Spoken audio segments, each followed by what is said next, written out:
Earlier this year, 2020 was granted access to a process outsiders rarely see. From start to finish, the making of a major drug bust. Spearheaded by the federal government's Drug Enforcement Administration, this particular effort also involved state and local agents. Now, our cameras shadowed them over a period of months, and recently they closed in on a band of pushers and dealers. And tonight, Tom Gerald traces for us the twists and turns we seldom hear about when a drug bust goes down. Put your hands up. Put your hands up. Put your hands up. Okay, I'm sorry. Get it up. You got it in the hands. You got it in the hands. Hands up. Hands up. Hands up. Stop.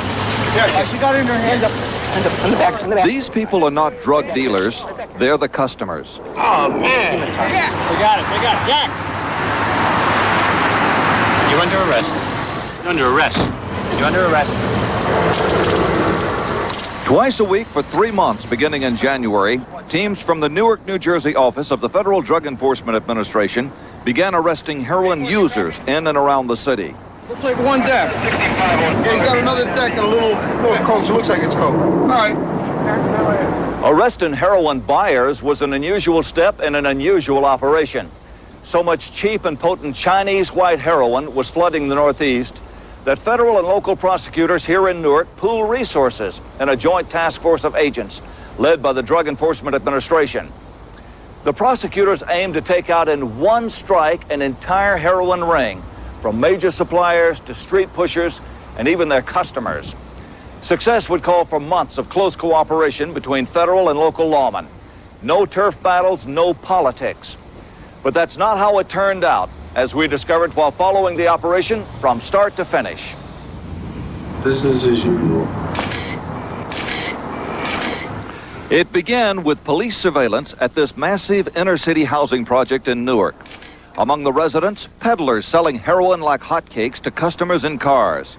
A drive-in drug market in plain view. And one guy, he was out there a couple days ago. The one in a Levi jacket. By arresting buyers moments after they left the projects and seizing their heroin, DEA picked up the first clues to the suppliers and a surprising profile of the customers. We have computer engineers, we have healthcare workers, we have a teacher, we have a postal employee, we have welders, we have drivers, we have mechanics, we have relatives of sworn officials from the city, we have a fireman.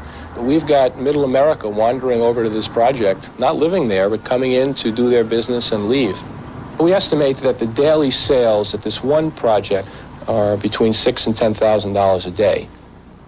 This was big business. By late March, police had infiltrated the operation, and the main supplier to the dealers, some of whom are seen here, had been identified.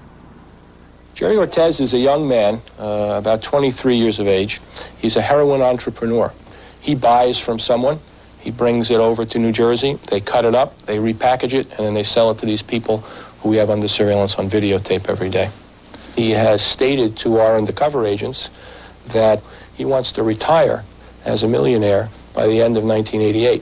What are your undercover men posing as? What roles are they playing in terms of infiltrating this operation? I've got people acting as customers. I've got experienced undercover officers who are acting as wholesalers. And I've got a very experienced undercover officer who is acting as the big deal in this operation. The undercover agent was so skilled in dealing with one of the defendants that the defendant asked him to get an apartment for him.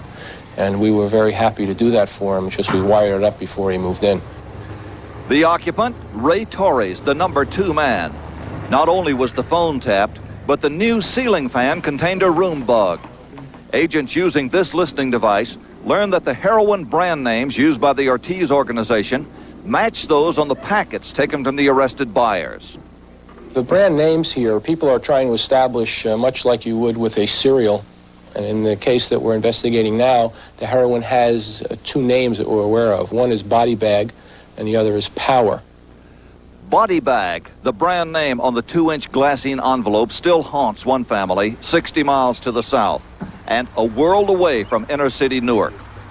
When the task force operation began last fall, Doug Heckman, an addict for 6 years, had just been buried. On November 8, 1987, at age 30, he died at home from a heroin overdose. One envelope at his feet, another unopened at his side. Both were stamped Body Bag. As Doug's brother and sister watched, a detective gathered up the evidence. He said, look at this, and he showed it to the detective, and there was an actual stamp. I mean, like something you find in like a grocery store or a store. It was a stamp, and he said, damn, and he threw the bag down. He said, this is the fourth or fifth time we've seen this over the last couple of months. There was a brand that a particular group had been selling that obviously advertised themselves, which I found a little hard to believe. They said it was white, Chinese white, body bag. It must be a dozen names for it on the street. And it's going way out of proportion. It's become a big business. By early April, tens of thousands of dollars have been photocopied and used by DEA agents to buy heroin from Jerry Ortiz and Ray Torres. Marked money. Every serial number has been logged in case the bills show up in later drug busts. And the more the agents spend in their undercover roles, the better the heroin they receive. We started out at a 33% heroin purity level, and by the time we made the last buy, the purity was 95%. You can't get any better heroin than that anywhere in the world, and we're buying it over here in the projects in Newark, New Jersey. Today our goal is to attempt a purchase of 4 ounces of heroin. 4 ounces of heroin is a big order, enough for 27,000 street bags. And this undercover agent, known as BJ, hopes to overstretch Ortiz, forcing him to call up his suppliers. This is what we're hoping, that he'll get to the point where if he doesn't have the merchandise with him, he'll jump right on the phone or go over to see his source. And then this is how we gather our information. BJ set up to buy, but Ortiz and Torres weren't selling. They suspected the truth, that their friendly fellow dealer was really a cop. It was time to bring the 7-month operation to a head. The federal and local prosecutors agreed to simultaneously arrest 46 people linked to the Ortiz organization. 18 high-level operators would be brought to federal court, including Ortiz and his second-in-command, Ray Torres, who was in Puerto Rico at the time. The remaining 28, mostly street-level dealers, videotaped here at the projects, would be brought to local court by the Essex County prosecutor. Buyers identified through video surveillance would have their cars seized and lined up in front of the Newark courthouse. On a sleepy Tuesday morning, the dragnet was set. Good morning, and thanks for coming in. We have At 4 a.m. on May 3rd, Task Force Chief McCullen assembles a small army of federal, state, and local lawmen. The battle plan has changed. Only those wanted on federal warrants will be arrested. This morning we're going to be executing 18 federal arrest warrants in New York and New Jersey. We plan our entries at all of the different locations at 6:05 a.m. I will tell you that we have some shooters in the group, so I would urge you to be careful. We rode with one of the 6-man squads, all heavily armed and ready for trouble. My top priority is agent safety. That's the main thing. Make sure all your ducks are in a row. Don't take any search warrant routinely. As the teams near their arrest locations, the DEA control room in Newark comes to life. Command center received. And word from Puerto Rico, a team is set to arrest Ortiz's sidekick, Ray Torres. Okay, base is ready to clear out at 6:05. 712 to all units that are in position, execute your warrants. All units that are in position, execute your warrants. All right, let's get ready to go, guys. But heavy traffic delays the arrest team heading for Jerry Ortiz, the ringleader. And DEA wiretaps on his Queens apartment detect a warning call from Puerto Rico, where Ray Torres has already been arrested. Hit, team number 1, hit. Puerto Rico's calling the house. Yeah, Anybody in position, hit that house. command center to team number 1. Puerto Rico is calling that individual now. Hit immediately. Hit immediately. Let's go, guys. Let's go.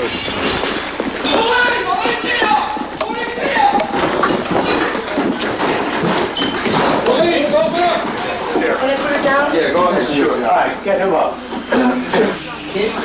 Let's go, Jerry. Get some pants on him. Just wait, walk nice and slow here. Do you keep notes on all the evidence, where it's found at, logged in, and everything?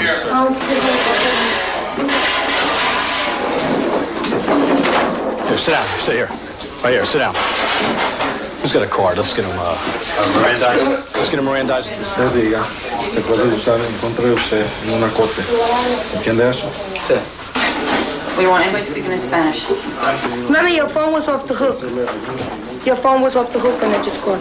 Mami, ven acá y busca la nena. In English. Come and pick up the babies over here. Because the federal agents se metieron in my house. They came in looking for Jerry, and I was there. It's all over, buddy boy.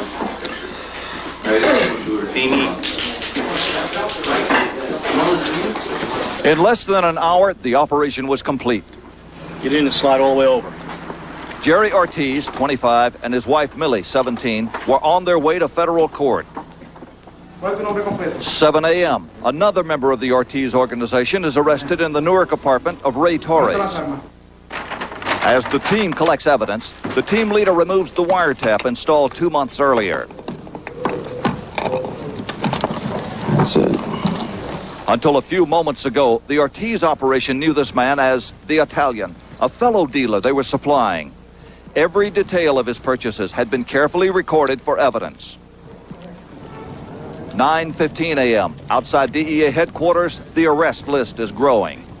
So far, we have 15 people in custody. We're still looking for the other 3, and all of the search warrants were executed. So very smoothly, very professionally. In Task Force Chief McKellen's office, the morning's new evidence. About 960 bags of the heroin that was being sold, similar to the heroin being sold in the projects. This little packet costs about $150. So this entire amount here was worth about $10,000.